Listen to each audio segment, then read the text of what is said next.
48 चुने या फिर 72, फिजिक्स और मैथ्स को प्रायोरिटी दें या फिर नॉन टेक्निकल को प्रायोरिटी दें। दोस्तों आप कमेंट करके बताइएगा आप इन दोनों में से किस टॉपिक को या किस सब्जेक्ट को सबसे ज़्यादा प्रायोरिटी दे रहे हैं। सवाल ये नहीं है कि हमें फिजिक्स और मैथ्स को प्रायोरिटी देनी है या फिर नॉन टेक्निकल को प्रायोरिटी देनी है। सवाल ये है कि हम कैसे मैक्सिमम स्कोर कर सकते हैं इस एग्ज़ाम में, क्योंकि आपको पता है कि लास्ट टाइम जो कट ऑफ गया था वो 110 नंबर गया था 120 में से।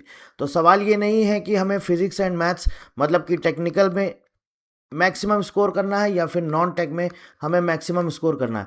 सवाल ये है कि ऐसी कौन सी स्ट्रेटजी है जिससे हम दोनों सब्जेक्ट्स भी कवर कर लें और हम दोनों ही सब्जेक्ट में एक अच्छा खासा स्कोर ले आएँ।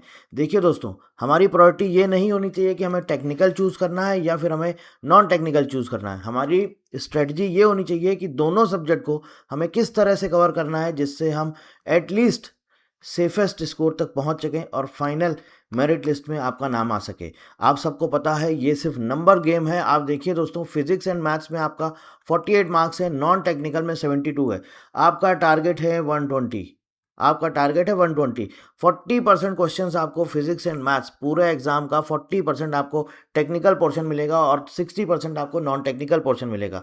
अब सवाल ये आता है कि क्या हमारी स्ट्रेटजी होनी चाहिए जिससे हम मैक्सिमम स्कोर कर सकें और किन किन सब्जेक्ट को हमें कितनी कितनी प्रायोरिटी देनी है। तो देखिए दोस्तों, मैथ्स जो आपका आएगा, अब यहाँ पर कई सारे बच्चों ने सवाल पूछा था कि क्या हमें 11th पढ़ना चाहिए या फिर नहीं पढ़ना चाहिए। देखिए, एयरपोर्ट अथॉरिटी ऑफ इंडिया और IBPS कंडक्ट करा रहा है, तो आप ये तो भूल के भी गलती मत करिएगा कि आप 11th पढ़ के नहीं जाएंगे। बहुत से कैंडिडेट्स ऐसे होंगे जो सिर्फ 12th पढ़ के जाएंगे, क्योंकि उन्होंने प्रीवियस ईयर क्वेश्चन पेपर देख लिया है और सिलेबस देख लिया, उनको ये लग रहा है सिर्फ 12th आएगा। तो ठीक है, कोई इशू नहीं है। मान लीजिए 90% क्वेश्चन 12th के आ जाते हैं तो कोई दिक्कत नहीं, लेकिन एटलीस्ट अगर कुछ क्वेश्चन 11th के आपको मिल गए, तब आप क्या करेंगे? तब आप बोलेंगे कि सर हम तो पढ़ के ही नहीं गए थे।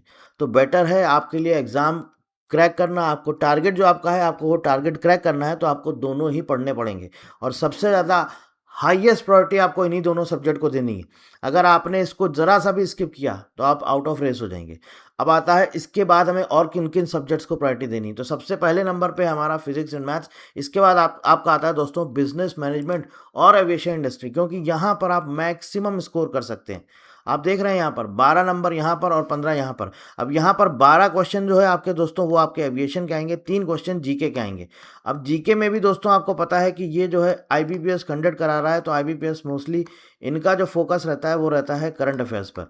तो करंट अफेयर्स में एटलीस्ट आपको पिछले 6 महीने का करंट अफेयर्स तो आपको पढ़ना पड़ेगा, और लास्ट 6 मंथ्स के करंट अफेयर्स भी अगर आप नहीं पढ़ पा रहे हैं तो ऐसे कौन कौन से इंपॉर्टेंट टॉपिक्स हैं, लिंक आपको डिस्क्रिप्शन में दिया गया है। प्रीवियस वीडियो मैंने आपको बताया था ऐसे कौन कौन से इंपॉर्टेंट टॉपिक्स हैं। आई बटन पे क्लिक करके भी वो सारे इंपॉर्टेंट टॉपिक्स पर जा करके वीडियो बना हुआ है, आप जा करके उसको देख सकते हैं। तो वो आपका पूरा कवर हो जाएगा। 15 नंबर यहाँ से, 12 नंबर यहाँ से, तो 27 तो आपने इन 2 सब्जेक्ट से स्कोर कर लिया 27। अब कोई ज़रूरी नहीं कि आप 27 में 27 ही लाएँ, हो सकता है 25 आए, हो सकता है 24 आए। तो 25 भी आता है, मतलब कि आपका 3 नंबर यहाँ पर चला गया।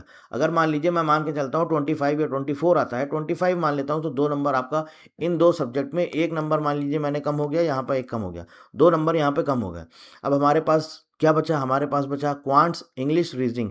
अब यहाँ पर 45 में एटलीस्ट आपको 42 तक स्कोर करना ही पड़ेगा। 40 प्लस तो जाना ही जाना है, क्योंकि 2 नंबर अगर आपके इधर कम हुए और यहाँ पर आप 40 हुए, तो 5 और 2 कितने नंबर कम हो गए आपके? 7 नंबर कम हो गए। टारगेट कितना है? 110। मतलब हमारे पास जो पॉसिबिलिटी है वो सिर्फ 10 नंबर की है जो हम गलती कर सकते हैं। अब फिजिक्स और मैथ्स में क्या ऐसा होगा कि आप सिर्फ 3 क्वेश्चन ही गलत करें? आपके बेसिक्स अगर बहुत स्ट्रांग है तो हो सकता है कि आप फिजिक्स एंड मैथ्स में पूरा स्कोर कर लें, लेकिन फिर भी पॉसिबिलिटी रहती है 1% कि हमसे कुछ ना कुछ सिली मिस्टेक हो जाती है, कुछ ना कुछ छोटी छोटी गलती हो जाती है। हम हो सकता है ऑप्शन में दिया हो बी और हम लगा के आ जाते हैं डी, तो ऐसी छोटी छोटी मिस्टेक हो जाती है। तो हो सकता है यहाँ से भी आपको कुछ क्वेश्चन कम हो जाए। तो हम यहाँ पर एक मार्जिन लेके चलते हैं कि एटलीस्ट अगर हमारे यहाँ पे 4 क्वेश्चन भी गलत हो जाते हैं तो भी आप देखिए थोड़ा सा आप कट ऑफ के नीचे आ जाएंगे। तो आपको टारगेट क्या करना है? आपको ये करना है कि जो नॉन टेक्निकल पोर्शन है, क्वांट्स, रीजनिंग, इंग्लिश, इसमें आपको एटलीस्ट 42 43 तक स्कोर करना ही करना है, तब आप रेस में बने रहेंगे। इतना आपको करना ही करना है। अब यहाँ पर सवाल ये आता है दोस्तों कि हमको हर एक सब्जेक्ट के लिए डेली कितना टाइम देना है। तो देखिए पूरा 6 आवर्स का पूरा आपके सामने स्क्रीन पर है। आपको हर एक सब्जेक्ट को इतना ही टाइम देना है, प्लस आपके पास एक्स्ट्रा टाइम है तो आप एक्स्ट्रा टाइम भी दे सकते हैं। आपको किन किन सब्जेक्ट्स के लिए कितना कितना टाइम देना और कैसे कैसे तैयारी करनी। तो देखिए दोस्तों, एक चीज़ तो ये समझिए दोस्तों, फिजिक्स मैथ्स आपको इनको डेली 1 आवर देना, और अगर आपके पास टाइम ज़्यादा है तो आप इनको 1.5 घंटे भी दे सकते हैं। मतलब आप 90 मिनट्स इसको भी दे सकते हैं, 90 मिनट्स इसको भी दे सकते हैं। इसके बाद रीजनिंग एंड क्वांट्स है, आप इसको भी 90 मिनट्स दे सकते हैं। ये आपका टोटल टाइम हो गया 4.5 घंटे, ठीक है ना, 4.5 आवर्स, 4.5 घंटे ये आपका हो गया सिर्फ इन 3 सब्जेक्ट में, और देना ही देना है। अब बिजनेस मैनेजमेंट बहुत सारे कैंडिडेट्स ये मिस्टेक करते हैं, उनको ये लगता है कि जब एग्जाम डेट आ जाएगी हम उस टाइम पर पढ़ेंगे। उस टाइम पर आप नहीं पढ़ पाएंगे, क्योंकि सिलेबस पूरी एक बुक है ये बिजनेस मैनेजमेंट। आप अभी से थोड़ा थोड़ा पढ़ना शुरू करिए। आप नहीं 45 मिनट्स कर सकते हैं, आप इसको एटलीस्ट 30 मिनट्स करिए, 30 मिनट्स।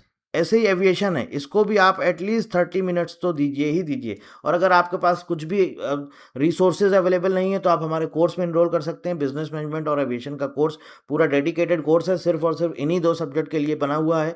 क्योंकि क्या है कि बहुत सारे कैंडिडेट्स अपना पूरी एनर्जी इसी में वेस्ट कर देते हैं। बिजनेस मैनेजमेंट कहाँ से पढ़ें, business management PDF book download, और एविएशन इंडस्ट्री कहाँ से पढ़ें, सिर्फ यही चीज़ें आप सर्च करते रहते हैं, पूरा टाइम वेस्ट हो जाता है। उससे बेटर है आप जा करके कोर्स में इनरोल कर सकते हैं। बहुत ही अफोर्डेबल प्राइस है, आपको पूरा कंटेंट टू द मार्क आपको वहाँ पर मिल जाएगा, प्लस आपको वहाँ पर मॉक टेस्ट भी मिल जाएंगे। चलिए, ये तो बात हो गई हमारी एविएशन और बिजनेस मैनेजमेंट की। बचता है हमारा इंग्लिश, और साथ ही साथ हमारा, इसको भी आपको एटलीस्ट उतना ही टाइम देना है, इसको आपको इग्नोर नहीं करना है। देखिए रीजनिंग एंड क्वांट्स के लिए मैंने 90 मिनट्स दिया है। आप अगर चाहें तो इन दोनों सब्जेक्ट को अलग अलग करके सेपरेट कर सकते हैं, 60 मिनट इसका, 60 मिनट इसका। तो अगर हम ओवरऑल काउंट करें तो इसको ये हम कर देते हैं 120 मिनट्स, ठीक है। 30 मिनट्स आपको इसको देना है, और 40 मिनट्स आप एटलीस्ट 40 मिनट्स कर दीजिए मिनिमम। इंग्लिश में अगर आपको टाइम नहीं मिल रहा है 30 मिनट्स तो आपको करना ही करना है, क्योंकि IBPS कंडक्ट करा रहा है, तो आप यकीन मानिए पेपर का लेवल आपको बहुत अच्छा मिलेगा।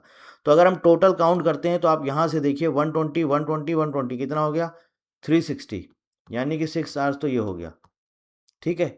अब इंग्लिश के लिए डिपेंड करता है, अगर आप 1 घंटे दे लेते हैं तो बहुत अच्छा है, तो एक तरह से ये आपका हो जाएगा 7 आवर्स।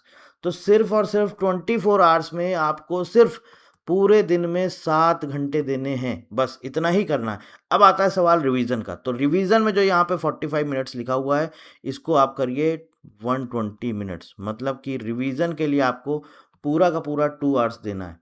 अब इस 2 आवर्स में आपके जो हैंड रिटन नोट्स आपने बनाए हुए हैं, जो आप पढ़ रहे हैं, वो शॉर्ट नोट्स से आप रिवीजन कर सकते हैं, प्लस आप MCQ प्रैक्टिस कर सकते हैं, प्लस आप मॉक टेस्ट लगा सकते हैं।